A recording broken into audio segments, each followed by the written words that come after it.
Graça, paz e misericórdia da parte de nosso Senhor Jesus Cristo. Bem-vindo a você que nos acompanha para mais uma Escola Bíblica Dominical. Estaremos comentando a lição de número 9, a conspiração de Ramã contra o povo de Deus.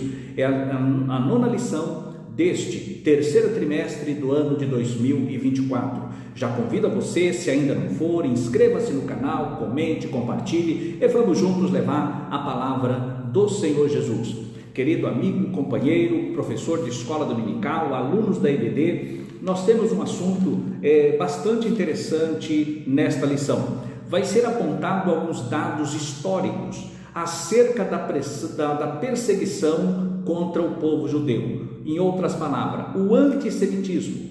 Quando começou? Onde está a origem desta repulsa e rejeição aos judeus?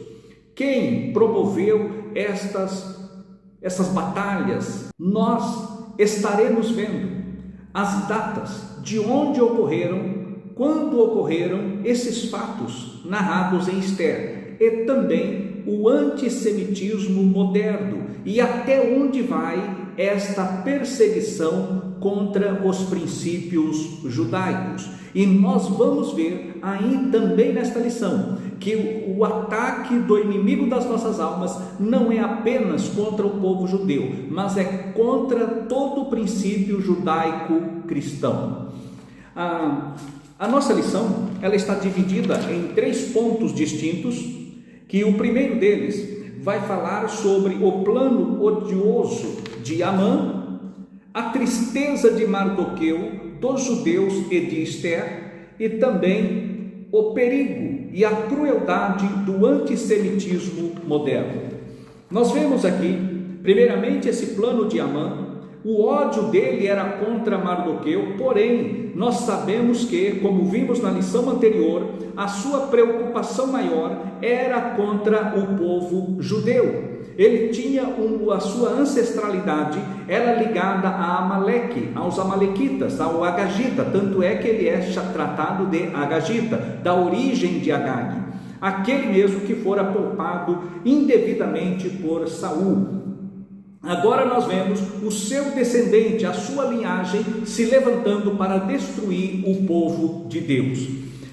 Aqui nós vemos que esses fatos ocorreram por volta do ano 474 a.C., quando Ramã ele faz o seu projeto, ele organiza ali e começa a lançar sortes e vai até ao mês de Adar, o último mês. E veremos então que o dia marcado para a destruição do povo judeu era por volta do mês de abril do ano 473, por volta de abril do ano 473 a.C. Esta foi a época onde Ramã projetou para destruir o povo de Deus. Então, o seu plano foi uma maneira sorrateira. Ele tratou de uma forma política, de uma forma pessoal e levou a extensão da sua maldade para alcançar todo o povo de Israel, em outras palavras, todo o povo judeu. E qual foi a acusação? Qual foi o meio que ele utilizou-se para fazer esse trabalho? O seu argumento. Qual foi o argumento utilizado por Amã? Existe no teu reino um povo com leis e costumes diferentes, que não observam, que não obedecem às tuas leis. E qual era a lei dos persas? Por ordem do rei, havia uma ordem, havia um comando para que todos se curvassem diante de Amã. Mardoqueu, porém, não se curvou. E aí brotou o ódio no coração de Amã. Quando ele vê que Mardoqueu era um povo judeu, então ele já sabia do costume do povo de Israel, que não se curvava diante de homens e diante de imagens de escultura, como havia ocorrido no caso de Sadraque, Mesaque, Abdenego, Misael, Ananias e Azarias, num passado bem distante. E agora Mardoqueu se recusa a se curvar diante de Ramã. Então ele vai fazer o seguinte: seguinte: eu não quero pôr a mão apenas em Amã, ou melhor, em Mardoqueu, mas quero pôr a mão em toda a nação, toda a origem, todo o povo judeu, e quero exterminá-lo. Este era o projeto do coração de Amã, um projeto satânico, um projeto maligno, e levou o rei que, de forma imprudente, se ele usou de prudência para verificar se a acusação contra aqueles dois, contra Teres e Bigtã, eram verdadeiras, segundo a denúncia de Mardoqueu, ele apurou ser verdadeira. Porém, quando Amã ele apresenta este fato, ele não vai consultar se era verdade ou não, e dá-se a entender que ele nem buscou saber que povo era, e simplesmente deu o seu anel para que Amã escrevesse em seu nome, e em seu nome assinasse, e em seu nome publicasse, e em seu nome levasse todo o povo das suas 127 províncias à destruição do povo judeu. Isso implicaria inclusive aqueles que já haviam voltado, que estavam em Jerusalém, porque era em toda a extensão do reino, e ele tinha um propósito. Agora, se há um povo que é contra mim, aí já veio aquela motivação política. O projeto de Xerxes era adentrar para o ocidente, e o povo judeu, como um povo inimigo, se assim fosse, seria então um obstáculo a ser tirado do caminho para que ele empreendesse novas guerras para a conquista do ocidente. E ele então dá de mão beijada um povo que ele nem procurou saber que povo era. E nós vamos encontrar no capítulo de Esther, lá no capítulo 3, no último versículo: após assinarem, após a notícia chegarem nas cidades, Suzã ficou em confusão, ficou aflita, ficou aquele burburinho todo. E o que Amã fez? E o que Assuero fez? O grande Xerxes: assentaram-se para beber. Enquanto eles bebiam, a cidade estava confusa. A tristeza de Mardoqueu, no tópico 2, nós vamos ver aqui a tristeza de Mardoqueu, que ele vai dizer o pavor da violência, bebida, confusão e tristeza, crise e clamor. O povo estava apavorado, com medo da violência que estava decretada. Nós vemos nesse ponto o povo em choque, sem saber o que fazer e não ter para onde correr, senão esperar a intervenção de Deus para socorrê-los, para corrigir este mal feito que era impossível ser corrigido, até porque estava assinado pela lei dos medos e dos persas, uma lei que tinha um caráter de irrevogabilidade, ou seja, nem mesmo o rei poderia revogar esta lei que ele havia assinado, ou melhor, que Amã havia assinado em nome do rei. Então vemos aqui o chamado beco sem saída. Não tinha nenhuma saída para os filhos de Israel, ou seja, para o povo judeu. Aí nós vamos adentrar para o tópico 3 da nossa lição, onde gastaremos um pouco mais de tempo para explanar essa questão, porque nós vamos encontrar que no tópico 3 vai falar o perigo e crueldade do antissemitismo moderno. Antes de falarmos do antissemitismo moderno, nós precisamos de ver que esse antissemitismo, ele não é de agora, ele já é antigo, ele já tem um projeto antigo, não vou dizer no coração, porque Satanás não tem coração, é uma besta, Então, olhando aqui para o capítulo 12 do Apocalipse, e no versículo 9, nós vamos encontrar, está escrito assim: e foi precipitado o grande dragão, a antiga serpente, chamada o diabo e Satanás, que engana todo mundo. Ele foi precipitado na terra, e os seus anjos foram lançados com ele. Então, esse projeto para destruir o povo de Deus está reportado aqui nessa revelação profética do Apocalipse, que essa mulher representa Israel, e o dragão, a antiga serpente, o diabo e Satanás está contra o povo de Israel. Isto é antigo, não é de agora. é uma coisa antiga. E esses homens, eles têm o seu coração emprestado para Satanás, para que venha o povo de Israel a ser destruído. Nós olhando para a história, quando nós olhamos para a história, nós vamos encontrar alguns pontos que vai nos chamar bastante a atenção.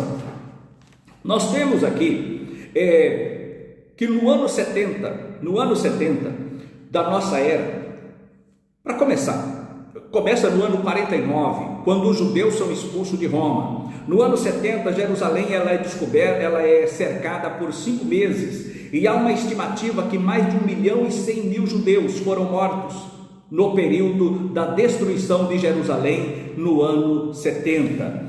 Aí, por conta disso, nós vamos ver uma sequência de perseguições contra o povo judeu. Cláudio, ele expulsa os judeus de Roma, como está em Atos capítulo 2 e o versículo 2, no ano 49. No ano 115, expulsão dos judeus da ilha de Chipre. No ano 640, 721 e 873, os judeus do Império Bizantino são forçados a se converter ao cristianismo. No ano 1009, os cruzados alemães exterminaram diversas comunidades judaicas. Em 1099, a comunidade israelita de Jerusalém é vítima de matanças por parte dos cruzados. Em 1146 e 1391, os judeus espanhóis são forçados a se converterem ao cristianismo e é denominado de cristãos novos.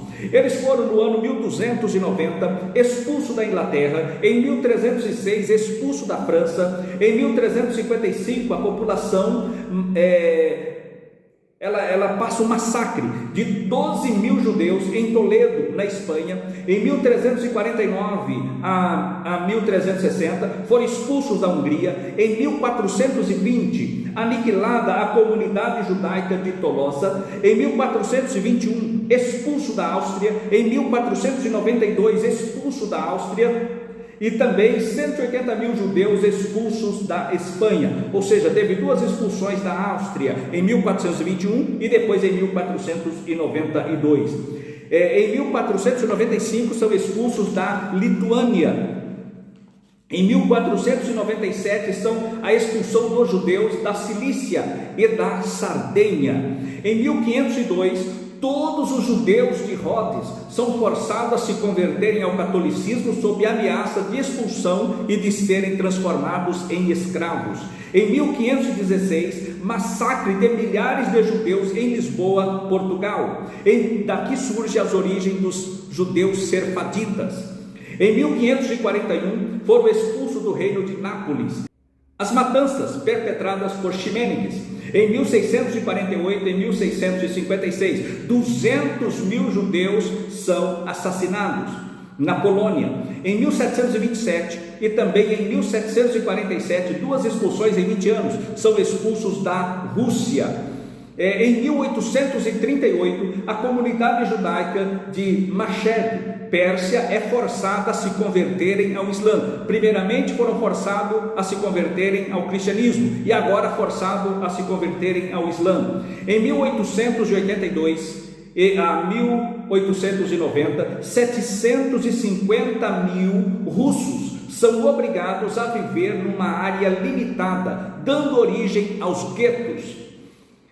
Em 1939 a 1945, mais de 6 milhões de judeus são mortos pelo regime nazista de Adolf Hitler. Em 1941, a comunidade israelita de Bagdá é atacada pelo populacho turbulento, 180 judeus perdem a vida. 1948 até hoje, perseguição contra as comunidades judaicas nos países árabes e expulsões em massa. Vemos aqui Israel sendo expulso de todos os países do mundo, e assim nós vemos o mundo foi transformado nesse 1870 anos que eles ficaram expulsos de Jerusalém no ano 70 até regressarem em 1948. O mundo se tornou um vale de ossos secos, como foi profetizado por Ezequiel. O mundo hoje é um vale de ossos secos. E Deus então, usando o profeta: poderão esses ossos viverem? Os ossos foram revividos, os ossos cresceram, os ossos cresceram carne, criaram peles, se levantou um grande exército. E agora, em 1967, tomam a cidade de Jerusalém, a cidade do grande rei, a cidade de Davi, a Sião, que é tida agora como a Jerusalém celestial e a Jerusalém terrena. Vemos aqui que foi a cidade que Deus escolheu para nela pôr o seu nome. Assim nós vemos que começa então a contagem regressiva, para que o povo de Israel possa cumprir, possa desfrutar de todas as promessas que o Senhor fizera com eles, na aliança da terra. Tem a aliança do povo, a aliança messiânica, e também tem a aliança da terra, e essa aliança da terra, ela vai se cumprir por ocasião do milênio, mas nesse tempo a igreja já terá sido arrebatada. Portanto, nós vemos aqui que esse antissemitismo agora já não está limitado ao antissemitismo, mas também avançando para um anticristianismo. Hoje a igreja é um povo a ser exterminado por Satanás. No alvo do diabo é destruir todo projeto cultural judaico-cristão, como nós estamos enfrentando aqui no Brasil, como já aconteceu na Venezuela, como já aconteceu em Colômbia, como já aconteceu no Chile, como já aconteceu no Equador, como já aconteceu agora lá na América Central, como já aconteceu em Cuba. Nós estamos vivendo uma verdadeira guerra, batalha cultural. O império das trevas ataca de novo o império da luz, o reino da luz, o império das trevas atacando o reino da luz. Mas a igreja está abrigada em Cristo Jesus. Por isso, nós vemos que esses ataques modernos, o antissemitismo moderno, ele não tem nada de diferente daquele antissemitismo antigo. O projeto de Satanás é o mesmo. Desta forma, a igreja de Cristo Jesus precisa estar preparada para a vinda do Senhor que se aproxima. O antissemitismo agora ele vai além do antissemitismo e vai para o anticristianismo. E nós não podemos fechar os nossos olhos para esta realidade. Quero ler a conclusão aqui do nosso comentarista. O antissemitismo não se revela apenas através de atos hostis, mas também de apoio aberto ou posturas complacentes aos inimigos de Israel, como os grupos terroristas, ou ainda por meio de críticas sistemáticas aos atos de defesa israelense, pintando o país como o vilão da história. A despeito dos pecados dos judeus, Deus tem um plano com Israel e vai restaurá-lo quando arrependido aceitar o Messias. Romanos capítulo 11, versículos 25 a 32. Porque ali nós vemos, em Romanos 9, fala do Israel do passado. Em Romanos 10, o Israel em pecado, o Israel do presente. Mas em Romanos 11, nós vemos o Israel do futuro, o Israel restaurado, convertido ao Senhor Jesus Cristo. Por isso esse tempo está chegando, mas quando isso ocorrer, a igreja não estará mais aqui na terra, porque já teremos sido arrebatados e estaremos para sempre com o Senhor. Que Deus os abençoe e até a próxima lição, se Deus quiser. Amém.